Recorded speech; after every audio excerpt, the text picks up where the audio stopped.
Welcome back to the county seat. We are now going to take a look at the topic of wild and scenic rivers. It is a special designation that goes along with a stretch of river to protect it. We only have one stretch of wild and scenic rivers, and that was part of the Washington County Land Use Bill that was passed by Congress a couple of years ago. But more may be on the way. What are they? How do they work? Here with the story is Susan Wood. The sound of a river, it's so calm and tranquil. There's something about that sound that puts your mind at ease and casts aside all the troubles of the world. In 1968, Congress created the National Wild and Scenic River System to preserve that tranquility for future generations. While few would argue with such a designation for a favorite section of river, the impacts can go far beyond just leaving the area untouched. It took some of the trophy rivers in the nation, like the Columbia, Niagara Falls, huge icons, and created a wild and scenic river system out of that. The problem in Utah now is they're coming after small streams, they're coming after what are called ephemeral streams that don't flow all year long. They're coming after small bodies of water that are very non-remarkable. Certain requirements must be met for a river to be designated wild and scenic, and even then there are subdivisions inside that designation. If a section of river is primitive with no evidence of man at all, it can be given the wild label. In places where limited historic use has occurred but no development exists, that section can be designated as scenic. And a recreation title is given to areas that are easily accessible by road and developed land. With these classifications in place, questions have arisen regarding how many miles of a river can be designated and what limits would be placed on a wild river designation.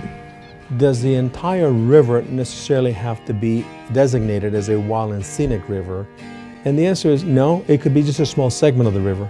There could be all kinds of activities that can happen in a wild and scenic river. Certainly an awful lot of rafting, an awful lot of recreation, and that can continue to be so in a wild and scenic river versus a wilderness area where they may be more restrictive what the uses could be. But for many state leaders, any restriction is too much. Water rights were given to states when the Union was created. So how do wild and scenic rivers affect that state use? The waters are actually owned by the state of Utah. The state Division of Water Resources, through the state engineer, actually administers those water rights. When people use water in the state, they are doing it according to a water right or a share that has been allocated to them by the state engineer. It's a system that's totally controlled by the state. And the problem with wild and scenic rivers and other types of federal regulations is that it makes inroads into the idea of state ownership of water. I mean, look, the feds already have over 2/3 of the land in Utah. We have to stand firm on the water. The water belongs to the state of Utah. If a river segment becomes designated under that act, then the ability to affect those impoundments and those different things to affect the flow of the water becomes severely hampered. That affects agriculture. When you start affecting agriculture, you're going after the economies that are the mainstay of rural Utah. Wild and scenic river sections have been nominated, but not officially created by Congress. But federal agencies manage them as if they have been designated. The question isn't what a scenic river is, or how it's described, but rather, is the designation even necessary? FLPMA gives resource management planners at the BLM authority already to prevent against undue degradation and to prevent against particular impacts to water resources or scenic resources without having to do a wild and scenic river designation. It is our job as a BLM to identify those sections of rivers within the state of Utah that may be suitable for wild and scenic rivers, and that is a challenge, but that is our job to be able to do that. Currently, the BLM only has 19 miles of wild and scenic river in Utah, but as more area is being considered, the possible impact is being closely watched. We'll talk more about that in our roundtable discussion. For the county seat, I'm Susan Wood. Thank you, Susan, for that report. When we come back, our roundtable discussion will center on the challenges created by a wild and scenic river designation. We will look at it from a federal perspective, a state perspective, and a county perspective when we return on the county seat. We'll be right back. What is play? Is it culture? Is it adventure? Is it...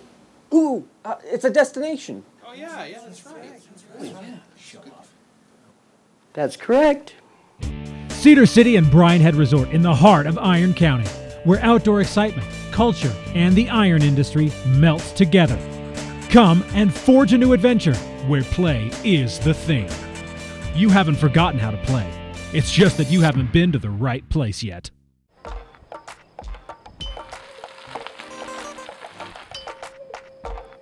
Are you looking for a getaway, a place to beat the heat, crowds, and find adventure? Get to the point. Just get off I-15 in Beaver, Utah, and head up State Route 153 to Eagle Point Resort, a year-round destination nestled just outside the community of Beaver, Utah. Get to the point. Eagle Point Resort. The State of Utah School and Institutional Trust Lands Administration. SITLA manages 3.5 million acres of Utah lands with the express purpose of furthering the education of Utah students while promoting local industry, oil and gas, even residential development, all at the same time. Through the careful use of trust lands, we distributed more than $22 million to Utah schools last year. The State of Utah School and Institutional Trust Lands Administration, building the state's permanent school fund.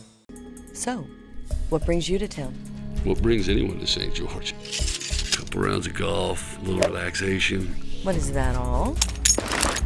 Is there more?